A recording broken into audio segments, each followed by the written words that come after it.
مفتی صاحب برادر اسلامی ملک جی جی.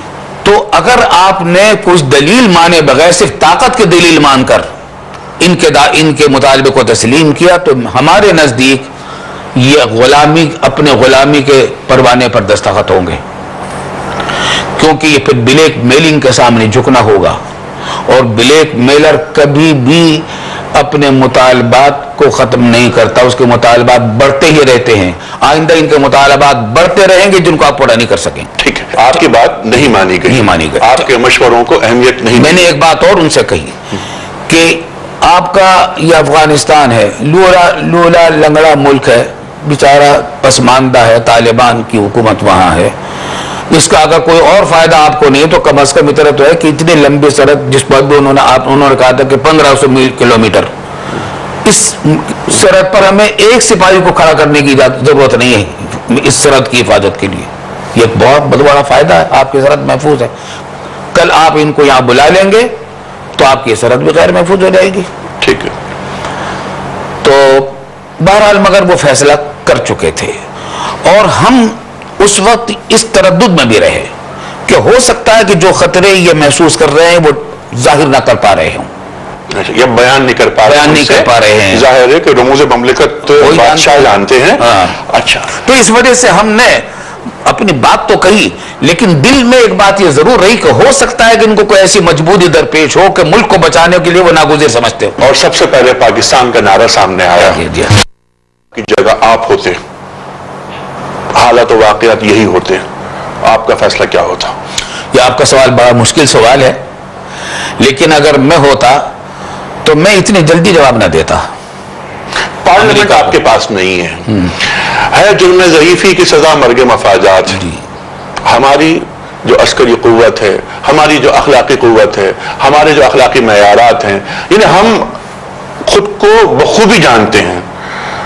ہم نے 65 میں 17 دن کی جنگ لڑی تھی، اس کے بعد کی جو تاریخ ہے وہ مجھ سے بہتر آپ جانتے ہیں.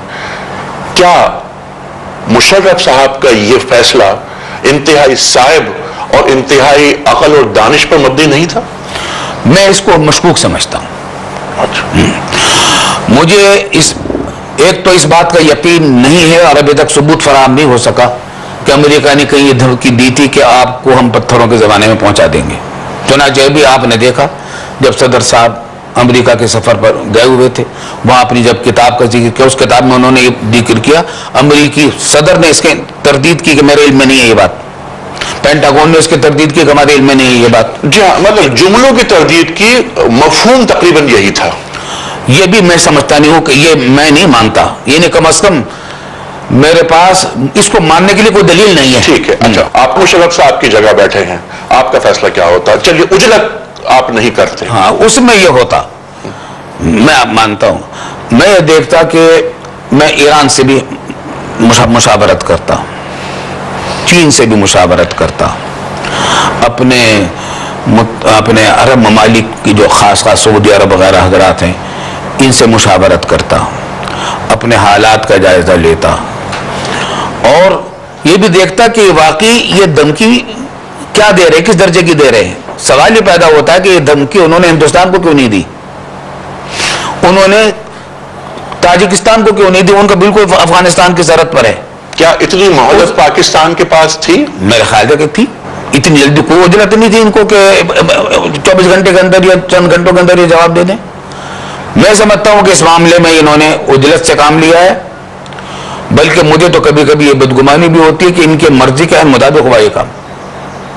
یہ طالبان سے ڈرتے تھے، ان کو یہ خوف تھا کہ اگر طالبان یہاں رہے تو پاکستان میں اسلامی نظام کی باتیں چلیں گی، اور یہ چاہتے نہیں کہ پاکستان میں اسلامی نظام کی بات آتی، اور اپنی حکومت کو اور اس سسٹم کو دوام دینا چاہتے تھے. بس اس واسطے انہوں نے سوچا کہ یہ موقع بہت اچھا ہے.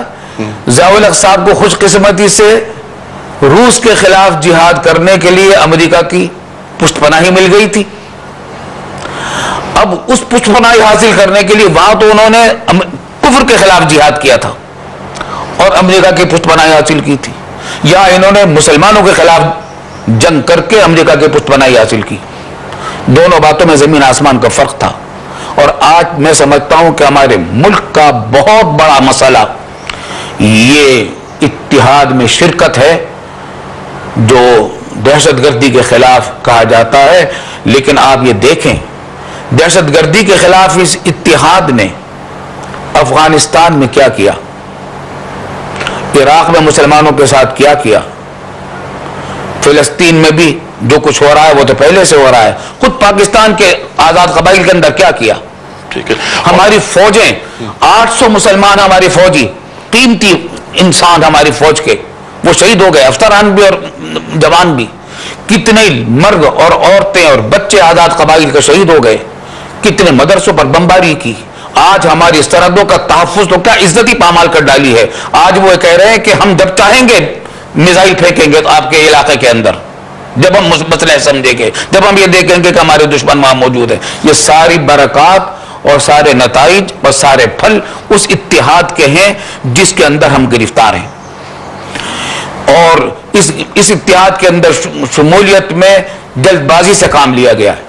دیکھیے اگر بہت ہی مجبوری ہوتی، ایسی سخت مجبوری ہوتی کہ ہمیں واقعی یقین ہوتا کہ اگر ہم شریک نہیں ہوں گے تو پاکستان بھی چاہتا رہے گا، تو شرعی اعتبار سے ایسے مواقع میں ہمارے لیے گنجائش بنتی ہے کہ اپنی جان بچانے کے لیے عارضی طور پر اس قسم کی بات کو مان لیا جائے، لیکن ایک تو یہ کہ عارضی طور پر جب تک مجبوری ہو اور اس مجبوری سے نکلنے کی جلدی سے جلدی نکلنے کی کوشش کی جائے۔ لیکن میں نہیں سمجھتا کہ ایسی سخت مجبوری تھی۔ تاجکستان کو کیوں مجبوری نہیں پیش آئی، ازبکستان کو کیوں مجبوری نہیں پیش آئی؟ اور مفتی صاحب آپ ہی کی بات کو آگے بڑھاتے ہوئے، صدر ایران اور صدر وینزویلا کا جو رویہ ہے، انہوں نے امریکہ کی آنکھوں میں آنکھیں ڈال کر بات کی اور امریکہ کے احکامات سننے سے انکار کر دیا، تو امریکہ ان کا کچھ نہیں بگاڑ سکا۔ بالکل یہی بات۔ اس کا مطلب یہ ہے کہ خود کو سرنڈر نہیں کر دینا چاہیے ایک ٹیلی فون کال پر۔ صحیح بات۔ اور کوئی نہ کوئی چیز دینی غیرت اور دینی حمیت بھی ہوتی۔ مفتی صاحب اسی گفتگو کو لے کر ہم کل آگے بڑھیں گے، تو میں معافی چاہتا ہوں ایک بار پھر آپ کو زحمت دینے کی، لیکن کل بہت سارے موضوعات پر گفتگو ہونی لازمی ہے۔ میں آپ کا بہت ممنون، بہت شکر گزار۔